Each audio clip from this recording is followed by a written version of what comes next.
All right. Should we invite the panel up? I don't know, might as well. All right, we're going to have a panel Heard here. that from me. I'd like to invite Jeanette back up, as well as Patee Sarasin, the chief executive of the airline with the best name in the world, Really Cool Airlines.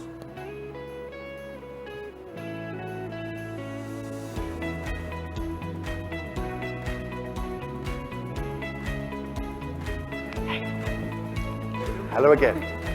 Hi, I'm Patee. Veteran. All right, let's do this. All right. Patee, you and I, we spoke on video conference a few weeks ago. Yep. It was midnight in Bangkok. Your night was just getting started. It looks like you have a lot of fun. You said I was too skeptical of your business model. Of course. But why don't you tell the room what the business model is?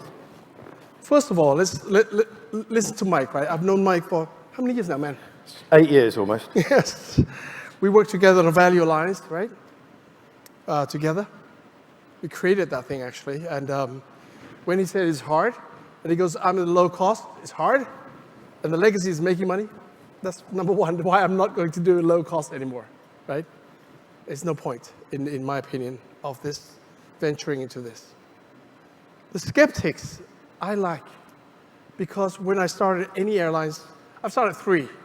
I've done Nok Air, I've done Nok Scoot, and this is my 3rd one. And all of them, everybody's are skeptics when I started it. Every one of them. Oh, is it going to happen? Is it? And it did really, all 3 actually, in my time, was doing pretty well. Oh, all 2, sorry. Well, the 3rd one is actually understanding first, why are we back in the aviation space in the first place, after having left for 4 years, right? The beauty about having left the space for 4 years is that you understand the behavior of the market, where money can be made when you don't fly. That's the key point. I think I've heard Tony Fernandez say that, and we're still waiting, yes. right? But Well, so waiting for him. For which bit of the money? Yeah. Right? But strategically, it's in the right business as well, right? So it's into the branding as well. So hence, the way I looked at it is that I did the main study, because actually I was helping Thai Airways X restructuring during the period of the COVID. And I understanding and said, oh, this is what we need to do, right? And hence, after Kunada passed away, he was actually my friend that I was helping with in terms of restructuring the airlines. I said to myself, there is a space for us to come back. And the key pointer is this. It has to be in a space in terms of the category in such a way that we can mitigate the risk. Now you have to understand, I have to find investors this time round. With Nok Air, I have Thai Airways. there might be some out there. Are there? Any investors around here? Well, not yet. After I finish, you will. So this is like a full-service airline. Absolutely. Regional airline within Yes. Asia, 330s, flatbed seats, Yes. premium economy, Yes. extra legroom seats. Yes. And Where are you getting these airplanes? We're now talking to a few now. Yeah? Yep. I heard there's so many airplanes out there. Oh, no. Like Mike said, it's the hardest thing in the world, okay? Find aircraft. But, the point is, though, is that there is an attraction that we are getting planes talking to us right now. All right. So we're not starting big, obviously. Being an airliner, as you know, there's no ego in this. It's all cost. But to create the economy of scale, as Mike said, is true. It takes a bit of time, right? However, though, then I started looking at aviation world, right? And I started looking, all the guys are coming back. Oh man, so much profit. Now we're going to order, suites and nice seats and all this kind of stuff. It's going to be 10 years, man, before all these planes are filled. Giving that kind of a seats in. It's going to be old, man. All right. We don't have time. I'm 62 years old. I'm not going to wait till I'm 72 till we can start talking profit and a brand that's going to be talked around the world. It's going to be less than 4 months after I finish. All right, Mike. That's I see you smirking here. No, what I'm do not you think of smirking. I love design? it. I love it. Patee's always, he's Mike one of the knows me most quite well. inventive and imaginative people there. I think My only concern for what Patee's looking to do is that my own feeling is that there is some distortions in the market at the moment, which is driving a top-line focus. Exactly. So there is the profits for the legacy carriers is being driven by fundamentally top-line. It's revenue. It's a revenue story that's there.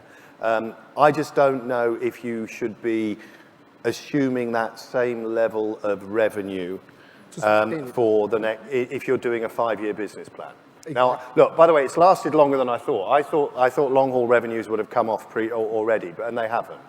So maybe it's got a longer tail than we think. But I think at the end of the day, and if you look at Asia, specifically if you look at Southeast Asia, it's a fantastic opportunity, massive population. You talk to Airbus and Boeing, they say that is where all the growth will come. But the population is coming off lower absolute wealth levels than in other parts of the world. So I'm just not sure you can fill all of this premium capacity. I'm pretty certain you can fill sort of economy capacity, which is, it's a low-cost model, which is where we're going to focus. So my only question is how much volume you can get into the sort of model that... Are you saying that Philippine Airlines is not going to be one of the world's most profitable airlines in perpetuity? Well, they may well be if they run themselves well and they adapt themselves well to whatever's up there. I'm just saying that, look, the levels of profitability that some of these long-haul carriers are seeing, I mean, great, and it's fantastic and good for them. But I just hope that when they're looking at their business plans, they're not thinking that sort of revenue uplift is sustainable. Look, I didn't get to talk about China. China in Asia is clearly it's an important factor. The reason why capacity is so down between Asia and the US is principally because of China. Now, when China does open up, and it hasn't, right? In Singapore last week, they were all saying, oh, we had a great week during the Chinese New Year. Yeah, absolutely, there was a great week. But boy, for us, it sort of fell off a cliff again afterwards. We're only at about 25% of our capacity into China. Now, when China opens up in the right sense and capacity gets back towards the levels it was pre-COVID, that will create the 6 freedom opportunities, which will undoubtedly bring pricing down for the carriers that are making a lot of money at the moment. And so, look, that's my only question, that pricing is going to come down in long-haul premium. It can't stay at these levels. Or if it does, it can't grow. It simply can't grow. That would be my only concern. My take is this. How can we create revenue even if we don't fly? That's the key. The point of mine is that we cannot remain as such depending on only one source of revenue anymore, on seats and cargoes. Because I tell you, from the COVID period, out of pandemics, you walk right into the Ukraine, you walk into the Houthis, you walk into the uncertainties everywhere, and the pandemics could come back. We don't know. The point is, what if we don't fly? How the hell are we going to make money? I don't know. I don't know. Is that your model? Yes, that's why we have a different model. The business model has to evolve. It has to change. If we continue to go back to where it was pre-COVID, given the fact that there's no change, as if COVID hasn't happened, we haven't learned a goddamn thing. Jeanette, I'm going to share that with Mike later. So, no, in your model, who's paying for all these assets that are parked on the ground?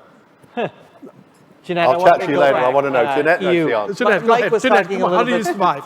Mike was talking about the China market. Yes. How is it performing for you? Is it any better than it is for Mike? I think for us, currently, we only fly to one destination in mainland China. But to us, GBA market is definitely we call it extended home market, right? GBA market, 85 million of population. It's a huge population and a huge potential for us. Actually, 1 out of 4 passengers on our aircraft actually coming from GBA. Thanks to those infrastructure, the ferry, the bridge, the Hong Kong-Zhuhai-Macau bridge, and the enhanced connectivity between the GBA and the Hong Kong. So many of the people coming to Hong Kong and fly on us because we can offer some destination that they don't get from their city. So, and talking about the mainland China, actually we just announced that we will launch Beijing Daxing from mid of March. It's not just one destination, it's also showing our confidence about the mainland China market.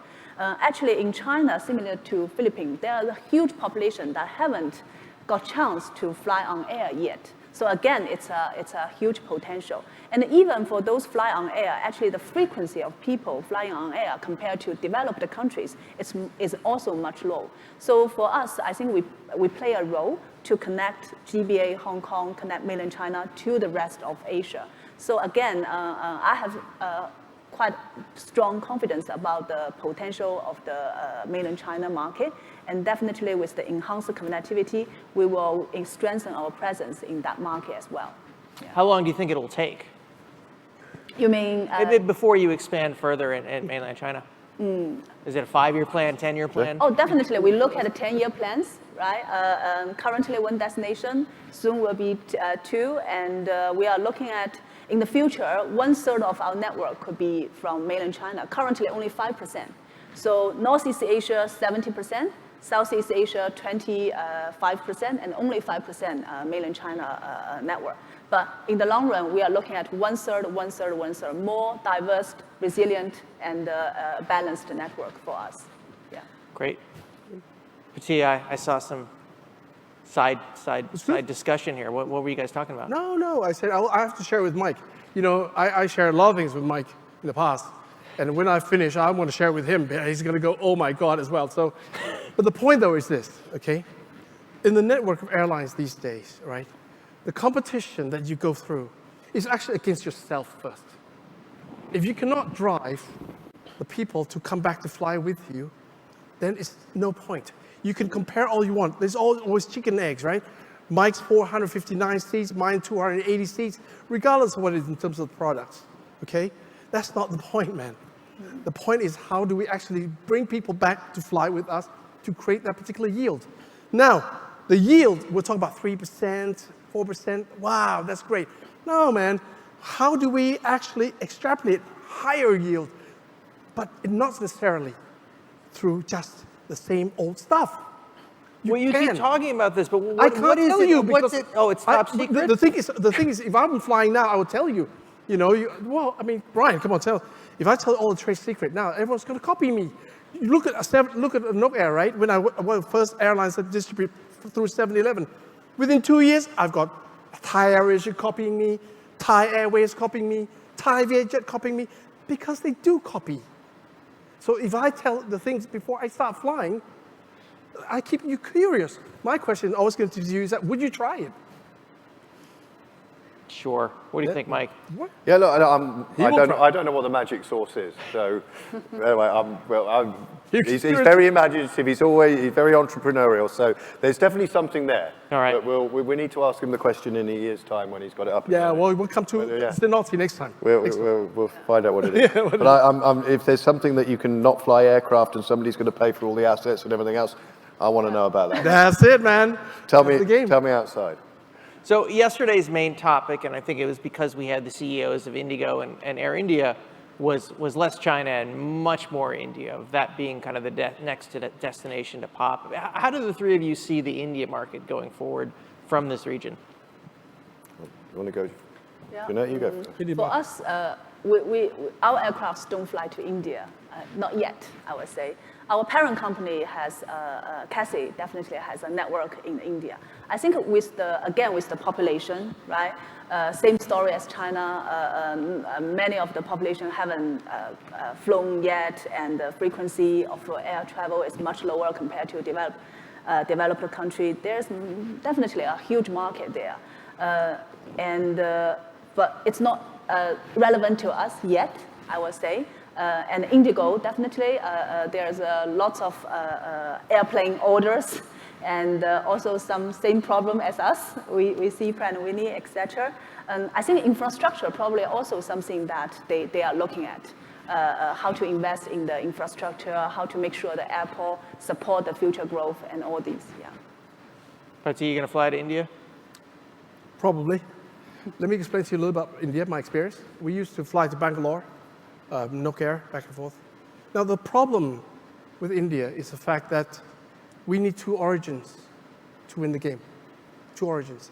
And most of the time is that the Indians are coming to Thailand, but Thai people rarely goes as much in terms of the same volume as Indians going back home, okay? So that's where the challenge was in those days. Now, having said that, this is 10 years later, right? There's an improvement, whatever, so forth. The market for Thailand still, you have to work a lot to build the origin from Thai people to really want to go. There are certain times of period where the Buddhist lands, so forth, that Thai people love to go. But I think that you have to work on two conjunctions to make it win. Now, however, with the utilization of aircraft flying west at nighttime, that helps us in terms of, the utilization of the planes. But for us, in the future, if we're going to do this, we have to start talking with the Campbell, interlining with him, and stuff like that, more of the Air India sort of thing, because we're full service airlines, right? And actually propensity to actually focus on the main destinations like Delhi or something like that. But that's going to be in the sort of further future. What I'm trying to focus on with our aircrafts now is actually taking on the, like he said, A330s, but on the range of the popular destinations now that has two origins coming into Thailand and going forward. All right. I don't mean to give you such a hard time, but you talk about your aircraft. Do you have aircraft? Leases, I will tell you. The whole thing? We're talking to some, we don't need that many, Okay. Yes, if there's none available, obviously. But it is a challenge, has always been a challenge, okay, to do that. Yes. All right. Mike, how do you see the Indian market? It's not high on our priority list in the sense that, look, there's so much opportunity closer to home, and we're principally, outside of a couple of destinations that we do long haul on the 330, which are very specific. We really are a low-cost carrier, short haul, 4 hours flying time. And look, India's huge opportunity and everything else, and everyone always says to us, oh, the growing wealth, the growing population there, they'd love to come to the beaches in the Philippines. And absolutely, the beaches in the Philippines are some of the best, if not the best in the world. The thing is, you've got to fly an awfully long way and over some really nice, attractive beaches in order to get to the Philippines if you're coming from India. So I just don't see it as that big an opportunity, or if it is an opportunity, it's not as big an opportunity as some things which we think are much closer to home, and therefore more of an ideal fit for our model. Thank you. All right, I want to ask you about some comments Tony Fernandez at AirAsia has made over the last couple of weeks. He was here last year, right. but not this year. He is going to build, he says.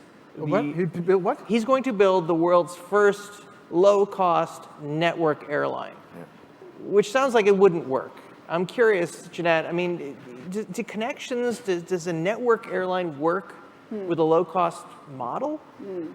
I worked in Cathay for more than 20 years, right? Yeah. Connecting traffic is It's what they do. It's Not what you slow. do, though, right? Yeah. And for us, I think, one of the LCC belief is the point-to-point traffic. Right. Why focusing on point-to-point but not the network? Because the connecting traffic really is lots of complexity. One example, right? I also take some of connecting traffic from Cathay. If the flight delayed, you wait or you not wait. How about the baggage and all these things? When we focus on OTP, on-time performance, every single second the aircraft on ground costing money. We want our aircraft flying. And if OTP is so important, how you accommodate, balance the connecting traffic? So I think whether it's keeping it, as I mentioned previously, keep it focused, make it simple, or you want to actually evolving to a more full service, or the connecting network carrier. It's a two different model. And if you want to take the lots of the connecting traffic in a big portion, we will need to afford those complexity. And we need to see how to manage that complexity in order to reach that cost efficiency. If you can't do that, then the LCC model, probably the low cost, that part, whether we are able to achieve that. So that's my question. But we were looking forward to how Tony built that. Yeah. Mike, you must agree with that. No, I think Jeanette's summed it up perfectly. I think it's probably a nice headline. It cannot be done, right? You can't have low cost and. Well, yeah, no, it's Yeah. Well, if you try and do it, you'll lose focus on the things that you really have to do, which is exactly what Jeanette's just explained. But look, it's a headline. Yeah. It's a headline. That's, Patee, quick question for you. There's probably some people wondering this. How'd you come up with the name for your airline?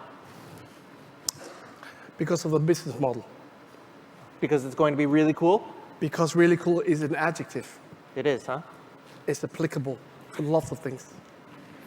You know, I wish I could tell you all, you know, I mean, if I may have to borrow airplanes from Mike for a couple of years to get that AOC up in June. But the thing is, it is an adjective. Now, that's the whole point. And also, it's a brand that's ageless. 84-year-old to 10 years old understand the word really cool in 1 minute. Africa to India to Australia understands the word really cool in 1 minute. And it means the same thing, but not necessarily how the behaviors could be different to get to that word really cool. Japan may be different from Thai, whatever it is. Yeah? So there's all a curiosity of this kind, and it certainly creates people to talk about. Now, listen to this.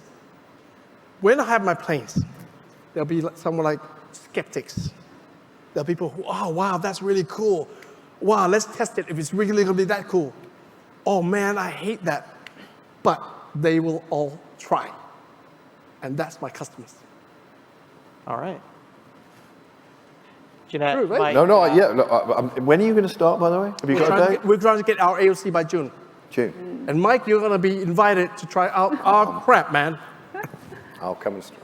I will tell you, I'm just enjoying doing a little bit of research before the panel, there were some other target dates for the AOC that have already come and gone. Like I said right? to you, always the challenges in aviation industry. Brian, you know, it's not fine and dandy, right? Everything's going to be difficult, but that's the beauty of this business. Otherwise, I wouldn't be coming back in the first place. It's boring, everything else, right? Everything else is boring. I've done everything, the hotels, real estate, trading. No, it's a problem. This is it, man. A lot of us, Mike, you probably don't. You're probably just such a shrewd businessman that you don't care about airplanes. But people get too enamored of airplanes in this business, right? And they want the shiny new thing. They want the flatbed seat. There's an ego thing, and they lose sight of the bottom line, maybe? Well, no, I mean, maybe. I think the broader thing is the industry does attract people because it is exciting. I mean, they always say people get the whiff of the kerosene and they never lose it, and whether or not it makes us crazy, I don't know. I mean, believe you me, there are occasional times when I sit there and go, I'd rather be making widgets, you know. But generally, yeah, it's an exciting industry, but it's hard. But it's not meant to be easy. I left in 2017, don't remember. I was sick of it. And then back again, right? Something about it that brings you back, and you know there can be changes. The beauty is there are opportunities for changes in this world of aviation. I see very dinosaurish mentality in this, that there's so much room to change for the better, Oh. Jeanette, I'm curious because you're part of a group of airlines, and it's kind of how it works within Cathay. Is it sort of the hope of management that eventually your customers graduate on to Cathay and are buying flatbed business class seats, or is it fine for them to just stay with HK Express? I think for Cathay and HK Express, it's the dual brand strategy within the group. We do separate operation and commercially very separate. And there is not that thinking, after you fly HK Express, you naturally become Cathay. I think it's really, I could say it's ring fence in between, okay? And as I shared previously, so Ronald, as the chair of HK Express and the CEO of Cathay, actually, he asked me to, put aside everything I learned from Cathay, and he said, any decision you can do on your own. So we run it very separately because the model is just different. But I also see some of the, sharing between the two companies, more on the, IT infrastructure, the governance, the data, cyber security. These things, there are lots of the sharing, the safety part, and there are lots of the sharing in this part. But the commercial model, the operation model are totally different. Yeah. Thank you. Mike, I wanted to go back to you. I had an interesting interview recently in another part of the world with the CEO of Viva Aerobus, right, in Mexico. Juan Carlos. Juan Carlos, exactly. You know, a great guy, but he told me that he had read the Michael O'Leary Bible, cost. But eventually, after running that airline for a long period of time, he realized you got to think about revenue as well. And you can sell extra legroom seats at a low-cost carrier. You can sell other things. You can bundle products. You can make it a little bit more full service. But that's not really your thing, right? You're still cost all the time. I don't think we're different to Juan Carlos in that sense, or any other LCC. So we do have some seats, by the very nature of the LOPA, the requirement for emergency exit rows, that have very extensive legroom, and people will pay for that. So we will sell that. So that seat will cost more. And so the difference of an LCC, if there is a service or something that's above the standard offering, then you will look to charge something additional for it. But the customer chooses. But we don't go into designing the aircraft to say we want to have a whole load of extra legroom seats. No, absolutely not. But when, by the nature of the design, by the requirements of a Boeing or an Airbus who sort of say this is the layout of the seats in order to meet regulatory requirements, some seats have more legroom, then we will market that. So exactly in line with what Juan Carlos is saying. Jeanette, you're trying to put as many seats on the airplane, right, Yes, as regulators definitely. will allow? Yeah. How many seats? A321neo, 236 seats. 236 seats. Yeah. So the only seats with extra legroom must be the bulkhead and some of the Yeah. exits? Yeah, so as I think I agree with what Mike said, we don't design that thing. It's just by naturally designed. There are some rows of extra leg, and we charge it higher with the ancillary revenue. Yeah. It's nice to be far enough post-pandemic now that pandemic isn't everything that we always say. But I'm curious with Jeanette, has anything changed from what your customers want after the pandemic, 2019 versus now? I think some trend we see is really passengers are more adapting and appreciating the digital convenience.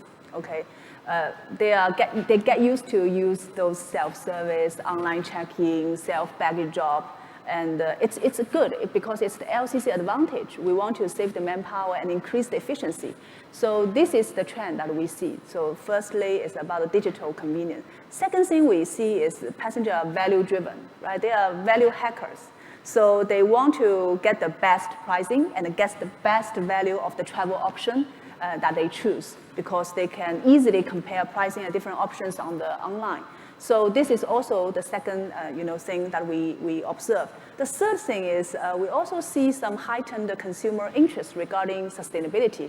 They want to choose the flight option that is sustainable, is greener for the environment. For example, last October we launched a consumer carbon offset program for the passenger. They can contribute to their carbon emission on the flight they book. So we saved 1,570 tons of the carbon emission, thanks for those eco-conscious passengers. So I think these are some of the trends we see, which is probably different compared to pre-pandemic. Do you think that sustainability thing will get even more important going forward?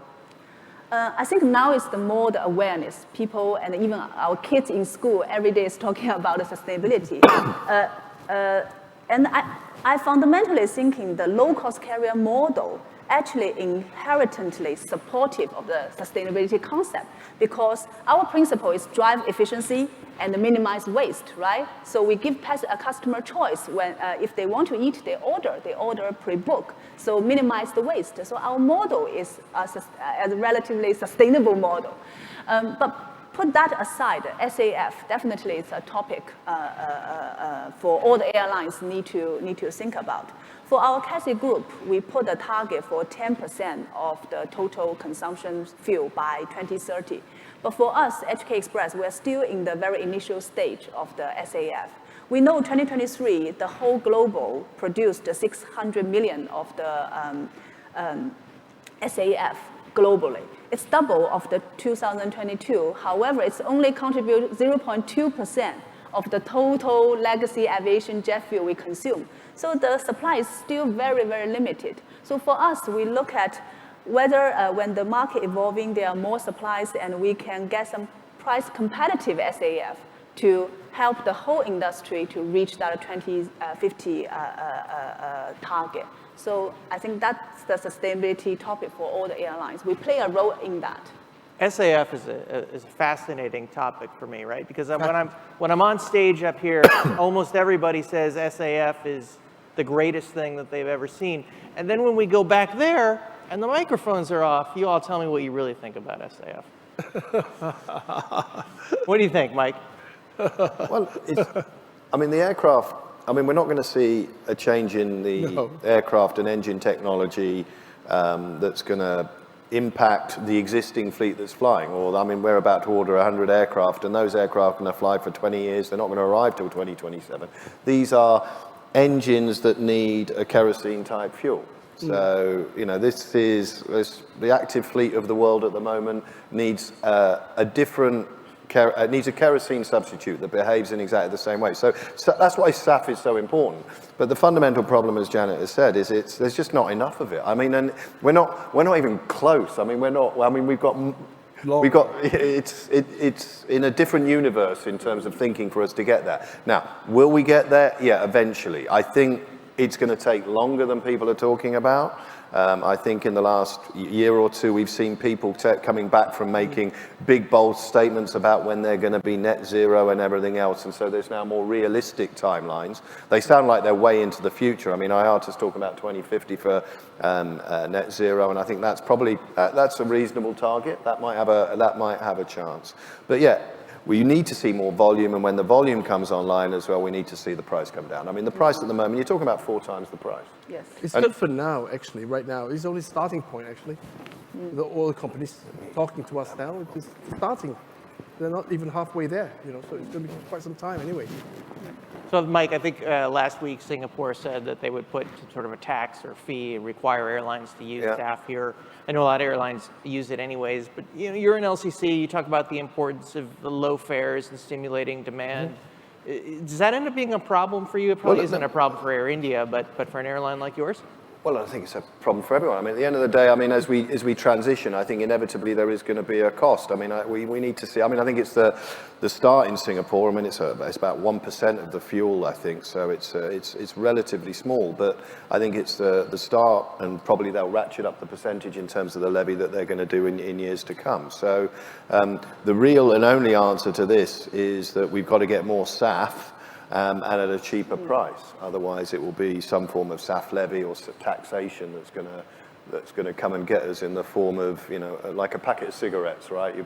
I mean, not that I've ever had a cigarette in many, many years, but you know, the price of a packet of cigarettes is probably what, 99% tax and 1% the cigarette. Right, and very few people smoke cigarettes anymore, so it's worked. And you know, the sort of the elephant in the room here, right, is like if you want people to have a lower, you know, carbon footprint, the best thing to do is, you know, not fly. But that's not the answer. I mean, the best thing to do for good health is to stop smoking. Okay. So there was a natural thing, right? I mean, that's good. But it's not the case in terms of aviation. Aviation is fundamental in terms of what it does for the world economy. I mean, if we suddenly said, hey, everyone stop flying, I mean, yeah, good luck to us all, right? I mean, it's not going to be, a lot of the things that we do, growth, everything, it will be disastrous for the world economy. So there has to be a sensible transition. And I just think we haven't quite found that yet. But look, we can start to, you know, we're going to start to see things coming out. There's Corsia in 2027 that's coming out, which is going to be international flying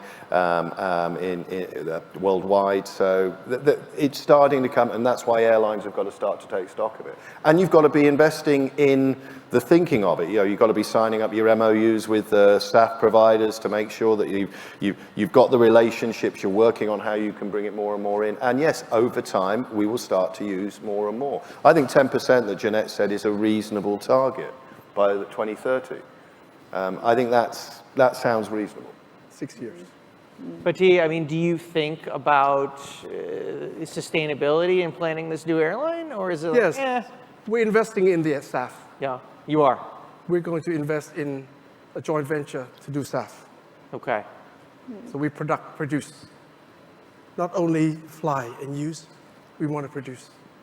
So therefore, this is the key point that I'm talking about when we're talking about horizontal space in terms of extending the investment beyond just aviation space. You go to the source, make the revenue, and then use it cheaper. So that's one of the game plan of, I'm talking to you very direct. And right now, we're already in discussion with creation of SAF space.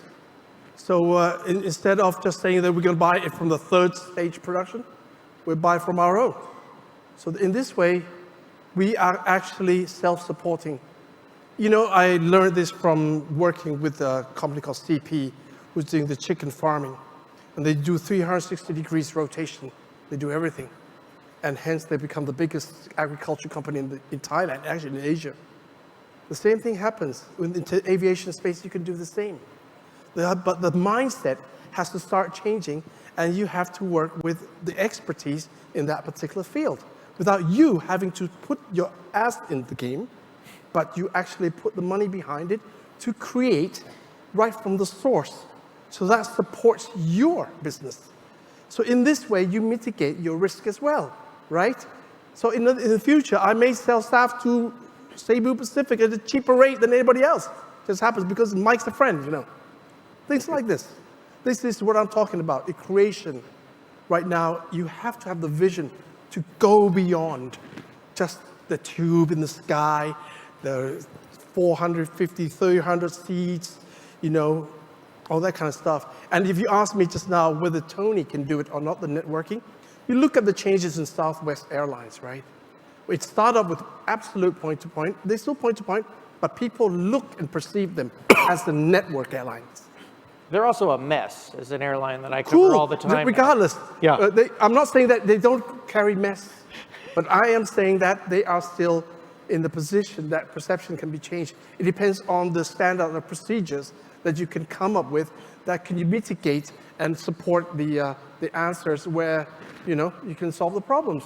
It's all a matter of solving the problems, not saying that cannot be done. That's what I never think of. Mike, in the course of ordering possibly these new aircraft from Airbus and Boeing, I understand that they both Airbus or Boeing, both manufacturers have a bit of a show and tell that they're doing for top executives. So Boeing has this futuristic truss wing aircraft, and then Airbus has hydrogen for its future, and they're sort of telling you we're going to get there someday. And I mean, we did. Have you been privy to any of this information? Well, do you see it as changing aviation? No, I haven't been privy to it. I mean, look, it's great. Aviation is very innovative, and it has to explore multitudes of options. Hydrogen for me is not probably a non-starter. But look, let's look at it all. There's so many things that would need to change in terms of a hydrogen. SAF looks like the answer for the moment, but we've got to find ways of producing. As I say, the fleet, which is literally thousands and thousands of aircraft that's already there, that are being produced now, that are going to be produced over the next 10 to 15 years, need a kerosene substitute.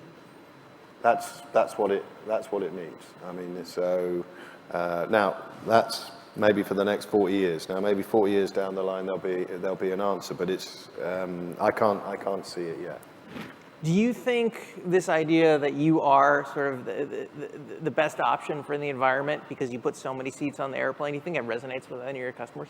Well, I don't know. I haven't asked them whether that's the case. I'm just sort of saying the facts. And so that if they want to, factually, it's absolutely correct. And I think the younger generation certainly are aware of, you know, the choices they make, and increasingly are making them through ethical and environmental considerations. So I think we've got to, you know, we've got to do the best we can. I mean, at the end of the day, the other thing that sits neatly alongside it is that it enables us to put the lowest fares out into the market as well. So you put the two side by side, and then I think it becomes a very compelling argument.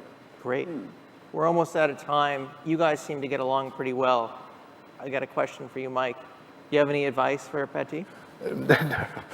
Patee always does his own thing anyway, which is always great. It is always, I haven't seen him in a while. It's always great his enthusiasm to go and try things out. And well, you asked me what I thought about his idea. Good luck. he'll for sure give it a try, and he may well make a big success of it. I mean, so it's not my gig. All right. But it is absolutely the gig for him by the sounds of it. So, and good luck. No, for me, right, with Mike, because experience with working with him on the Asia black box at the time. The Value Alliance was very new, right? At the time. I did not pursue further, I left. But there was a novel idea that we tried and to see whether it works or it didn't work. Certain ideas will always work. Certain ideas do not work. But if we don't try it, it will never work, right? That's the whole point. And that's the aviation, you know, I'm now it's 20 years in the airline business, right? This year is the anniversary of Nokia started, 2004. It's 2024, and here I am again. My whole idea is always in the aviation space is that there are things that are very limited with regards to operations, understanding, you know, all these on time, the capacity, the refurbishment of engines, so forth. But there's so many other areas outside the space that can create that experience that you can control better. And it can generate revenues. It's not just weights on baggage, insurance. I mean, this is old stuff, 20 years. I started 20 years ago doing this, and it's getting boring. There are things that can generate a lot more money. With the new change of the AI, artificial intelligence, people behaviors are changing too. During the pandemics, we have Meet, we have Google Meet, we have, you know, Zooms. These have changed the behaviors, right? Right. So these are evolving all the time. Why the airlines do not evolve? Just because we're on the basic of the hardware, it's going to be on seats, number of seats, hasn't changed. You're right? So that's what I'm talking about. Entrepreneurial spirits, meaning that you actually experiment on things that could work better and improve your yield. 3%, 4%. All right, me, I not good. can't wait to see this. I'm looking forward to it. And also, I That's just right, want to Brian. say, we almost made it through the panel without anybody saying AI. So I'm glad you got it in there. Thank you. All right, thank you very much. Thank you. Thank you very much. Thank you, everyone. I'll share Thank with you, Patee. No, yeah, send me your secret. Very